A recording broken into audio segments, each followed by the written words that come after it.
Hello neighbors, I'm DJ Trischler, an assistant professor of communication design at the University of Cincinnati. My presentation is titled Designing Inclusive Engagements in Neighborhood Design Projects. In my career, I've worked on several civic or neighborhood projects, of which I'm very proud. However, I've often felt my teams and I could have reached a more diverse range of voices regarding race, ethnicity, and class or quality of life levels. I'm not alone in these challenges. Over the last several decades, there has been a divestment in cities and neighborhoods replaced with entrepreneurship, which means fewer social projects. Many voices engaged in these activities are educated, have higher incomes, and are often white. There are valuable resources about participatory inclusive design methods in various contexts. Still, few if any are dedicated to fragile urban neighborhoods, like in my neighborhood, where there's low collective efficacy and low neighborhood power. In this context, it is crucial to evaluate and select methods that initiate inclusive engagement across diverse residents instead of methods that would likely gather the same usual participants. There are significant implications regarding representation in neighborhood design projects. These projects can intensify differences, making people feel they no longer belong. There are also increasingly major climatic events like heat waves, heightened by a lack of sense of community and exclusive engagements. For my master's thesis, I sought to better understand how to initiate a neighborhood design project more inclusively, specifically in my neighborhood. As a result, I devised 9 rules of thumb and 18 quality of life cues for design projects in the community. I published the outcomes elsewhere and will focus this presentation on the methods I used to listen to my neighbors. The project occurred in East Price Hill, Cincinnati, where I live, and 2 adjacent city neighborhoods, West and Lower Price Hill. The population sizes range from 1,000 to 16,000, and life expectancy from West to Lower Price Hill differs by 9 years.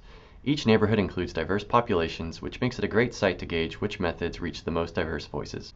Here is a map of events that impacted the demographics of East Price Hill, which reflects the other 2 neighborhoods.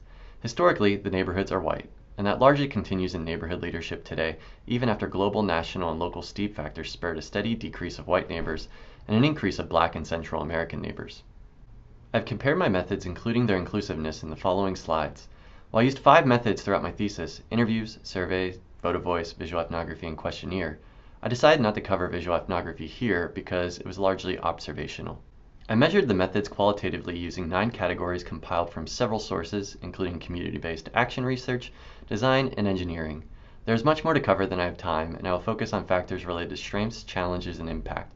Please spend more time reading the rest at your leisure. The interviews helped me reach a diverse range of voices across all 3 neighborhoods. That said, many of the interviewees were in positions of power, another challenge that was harder to reach many people. That said, it's a critical method in relationship building. Many of the relationships I formed through these interviews continue several years later. The survey reached the most people, including older adults. However, it barely reached Lower Price Hill, creating overrepresentation in East and West Price Hill. Neighbors were majority white and identified with higher levels of quality of life.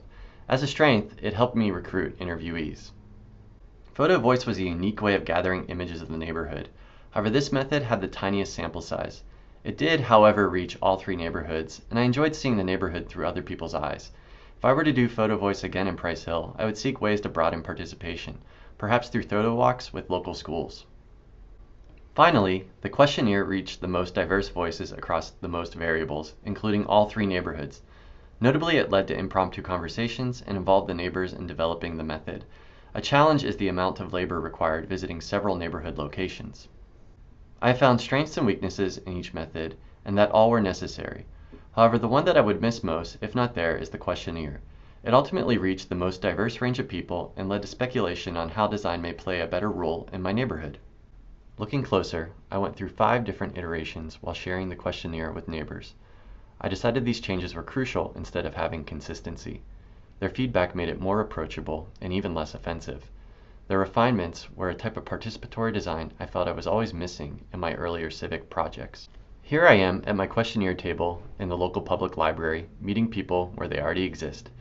You can see my project t-shirt, some signage in English and Spanish, and stickers and treats to give away. It was all low cost, on paper, not digital, which made it more accessible, enabling my one-person-led study to reach a population more representative of the neighborhoods. In conclusion, I believe that inclusive neighborhood design engagements in Price Hill involve more mundane labor, like visiting neighbors where they already exist. They involve more low-cost approaches to design, though they may require more paper. Similarly, they involve room for development with neighbors, experimenting with methods. Integrated, these approaches led to a design where more diverse voices were heard and participated. I have continued experimenting with these ideas on other projects in Price Hill. Here you can see another paper questionnaire involving colorful markers and a bulletin board that people can color on and write on. Each of these things involves usable design with an unfinishedness that enables neighbors' participation. I appreciate your time and attention today.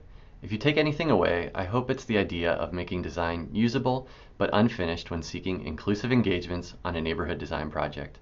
I understand that this is challenging because it contradicts what I've been taught and often teach.